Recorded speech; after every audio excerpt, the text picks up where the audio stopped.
Liaquatabad C1 area, बाबुल इस्लाम मस्जिद,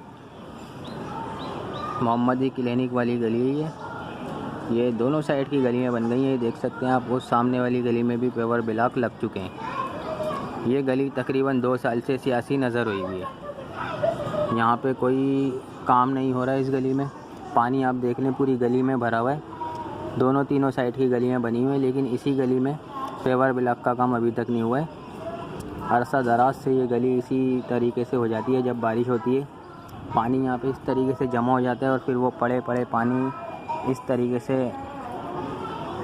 हो जाता है जैसे गटर का पानी है। देख सकते हैं आप, घरों में घुसा हुआ है ये पानी, घरों के अंदर तक घुसा हुआ है। लेकिन इस गली को कोई पूछने वाला नहीं है। ना यहाँ पे MQM ने आके देखा, ना पीपल्स पार्टी ने आके देखा। ये गली इसी तरीके से अपनी मदद आप के तहत पानी निकालते हैं, फिर इसको सफाई वगैरह करवाते हैं। तो बराए मेहरबानी इस गली में भी पेवर ब्लॉक का काम जल्द से जल्द कराया जाए ताकि आवाम इस अज़ियत से बच सके।